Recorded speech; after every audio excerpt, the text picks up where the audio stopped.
Hello folks, coming to you again, trying to get everything situated since I'm the cameraman today. And we'll try to get everything fixed up for you here in just 1 second. Just give me a minute. Don't get too fractious with myself. Alright. Today this story is about blessings giving back. Well, Cowboy Bill gave Buster a call wanting to visit for a spell. Well, Buster answered his sat phone and cried, "Bill, Bill, Bill, Bill, Bill, I ain't talked to you in a coon's age. What the heck are you doing?" "Oh, just a-working over here in Aussie or herding these dang cattle," says Bill. "Well, something got to be going on, I guess. Listen, Buster, I got some ID. Can you get all the boys on a conference video tomorrow at 7 o'clock? "Well, sure enough," says Buster, "I can do that." Hang on a minute there, folks. Got to do a little banging around here on this camera business. Try to get this right for you. Like I said, I'm the only one doing this camera doing. I'm not too good at all that. That newfangled setup Jesse got put in for us is just like the government setup. Talked to y'all then. Got a cow or a calving, I got to turn the calf. The next evening, all the boys, Bill, was on the conference call, and all of them said howdy and chewed the rag a bit. Then Bill said he had an idea to share with the boys. Now, Buster has heard my story before, but y'all ain't, so I want to tell y'all all about it first before getting into my idea. "Okay," the boy said, "let her rip, Bill." Now, this is a true story, so you just hang on till the end of it. Now, folks, this is a true story told by Cowboy Bill Kimmel. And this, like I told you, some of these stories is all true and some of them just a little true. But this is mostly true. But this part I'm going to read now, that was told to me by Bill, is actually what happened to him in Lubbock, Texas, when he worked for a fella named Mr. Hicks. So, y'all don't be getting all crazy and saying, "Oh, that's just something he come up with." No, it's true fact. Well, this is a true story, so just hang on till I get to the end of it. When I was working for Mr. Hicks, he bought some land over in Lubbock, Texas, 8 miles from my house. Mr. Hicks built a state-of-the-art market, as it was called, and a FENA service station. It had 24 pump stations with 3 types of gas. 3 levels, like 87, 89, 92, whatever it is, of gas and diesel to boot. The place was not for semi-trucks now. It was for family-type vehicles. Well, back then it was $4.99 for a car wash. They claimed to be done in 15 minutes. And gas, they sold 12 cents lower than anybody else sold it in that part of the world. And it's cheaper than anywhere else now. Now, corporate accounts got $1 off for the car wash and was billed monthly, and anything else that their folks come in to buy. Like they needed oil, or maybe they wanted bubble gum or newspaper or whatever. Whatever they bought, they billed it to the company and they paid once a month. The market had a convenience store and items for sale and eats, plus there was a shoe shine boy and a really nice high-dollar greeting card too, they had, in case you were forgetting your anniversary or something. They had folks cleaning the restroom every hour on the hour. They run about 800 cars a day through the car wash alone and was open 24 hours a day, 7 days a week. At 5 o'clock in the evenings, cars would be lined up for 2 blocks trying to get in. This was really a nice upscale outfit the way it was built, I tell you. Now, this is true, folks. I'm telling you, it's straight out of Cowboy Bill Kimmel's mouth. Now, Mr. Hicks made me manager of it all, and I had to wear a suit and tie. Of course, we all know Bill don't wear no suit and tie. That didn't sit well with Bill, and Walter, just a grinning, told him that. The boys hooted and hollered over that, and for sure. Now, Bill Kimmel is a real-life cowboy, if y'all never heard none of my stories before. That's all he's ever done. His daddy was a veterinarian. His brother's a doctor, and one brother is a plant biologist or whatever you call it, PhD in that. But he was a rodeo cowboy, and I've told stories on Old Bill before, so if you look back at him, you'll know what all was going on. He, quite the feller. He's had 5 horses go down and roll on him. I mean, he's come off a 20-foot cliff with a horse, lived to tell it. He's a real life cattleman. That's all he's ever done, all he ever wanted to do. Of course, he's retired. He's about our age with the boys. He's good. He's like part of us. But anyway, I'm finished reading this story. But what I'm telling you, going to read you a few more paragraphs, it is true story.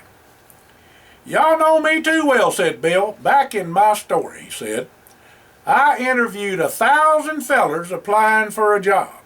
I needed 100 or so. I had to get the pick of the litter, so to speak, because I had to have them work. This one feller come in and said he wanted a job. I asked him his name, and he said his name was Leroy Ward. He stood about 6'4" and weighed about 250 pounds. I put him to work, and I tell you, boys, he was a wonder. He's a worker. He could dang near reach over a car and drive both sides. Wasn't long I asked Leroy if he knowed any other fellers that could work about as good as he could, and he said he reckoned he did. The next morning, a feller said to me that Leroy sent him for a job. I asked him his name, and he said his name was Leroy Ward. And I said, Leroy Ward, I already got a Leroy Ward. He said, I am too, and showed me his Social Security card. Only difference was this Leroy was 6'3" and about 220, and had a different number on his Social Security card. Well, a couple days later, the second Leroy was working out so well, I asked Leroy, the first one, if he knowed any other good workers like they was. He said he reckoned he round another 1 or 2. Well, 2 days later, a feller come up to me and said to tell you Leroy sent him. Okay, I said, and what's your name? He said, Leroy Ward. Now, just a dang minute, it can't be no Leroy Ward. I already got 2 of them. Well, sir, I's Leroy Ward, and here's my card. And sure enough, his Social Security card said he was Leroy Ward, and his card showed a different number. This one was near about 6 foot tall and weighed about 180 pounds. Now, folks, them 3 Leroys could work, I'm telling you, but the first Leroy was the best of them all. Wasn't long till I needed a new hand.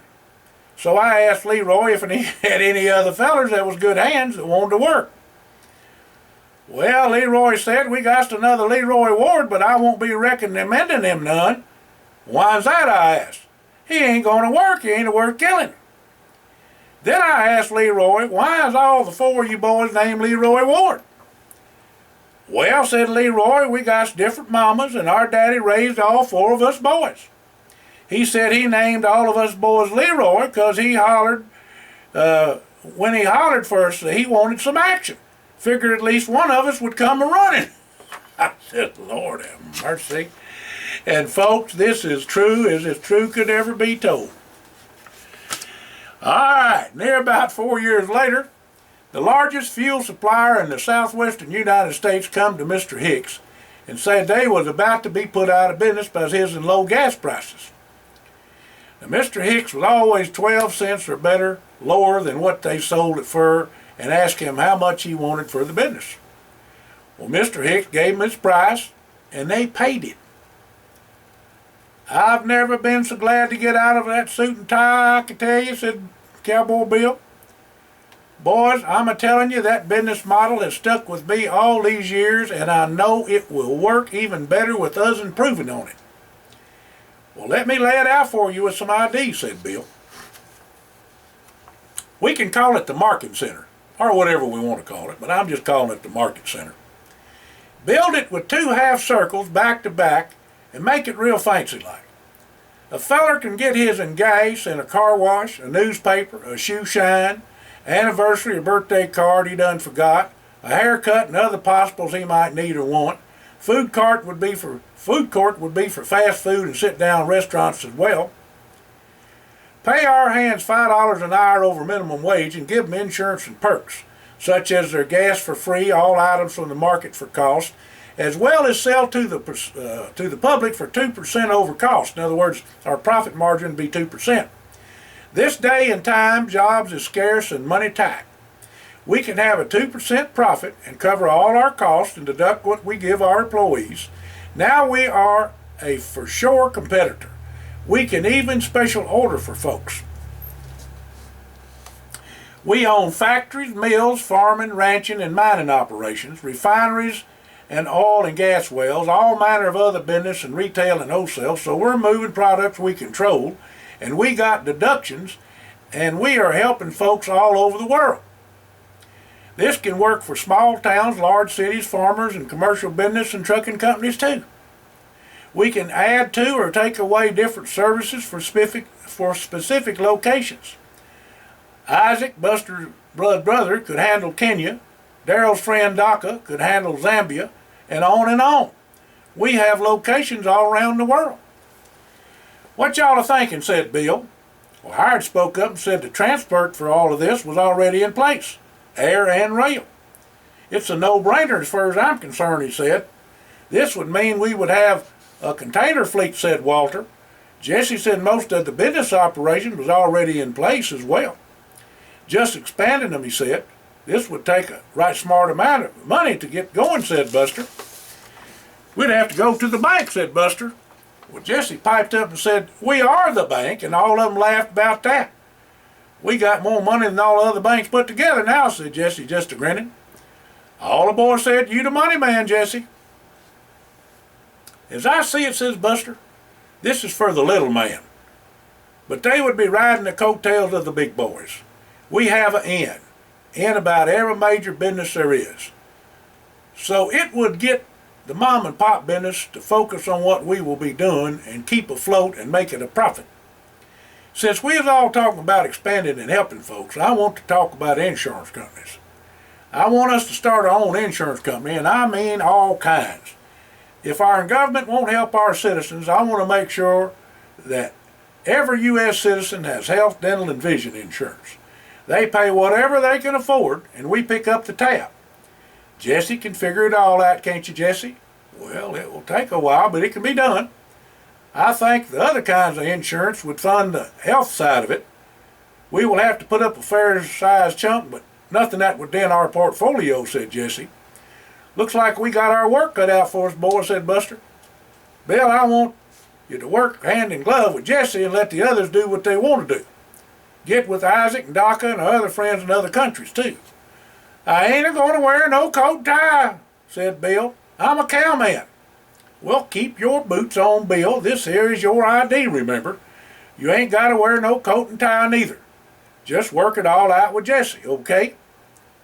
All right, but we're going to have that fast plane Jesse uses if we're traveling fur. Why's that, asked Walter. 'Cause I got to feed my horses, said Bill. And don't think you're getting out of this, Walter. I'll hog-tie you and drag you along. That coat and tie gets old Bill's dander up and riled, don't it, said Howard. That's another thing, Howard. You better get your flying breeches on, 'cause you're going to be getting in them planes for a spell. That new crop of fellers you're training to fly better get ready for sure. Boys, we all got a lot of work to do, and right smart of figuring to do as well. Let us all keep in touch and get her done. We are all blessed beyond measure, and we need to help our fellow man and do God's work in will. We are only the steward of all the resources He gives us, but He didn't say we couldn't have some fun too. Oh, we sure enough have to call in the gals, 'cause they have a mind of their own, you know. Well, you boys done got me hungry. I'm a-heading out to Wild Horse Mountain Barbecue outside of Salisaw, Oklahoma on Highway 59 South. Call me if you need me here. I'm gone. This is Old Buster signing out. See you on the other side. Y'all have a blessed day now. I gotta turn this thing off now. Y'all bear with me.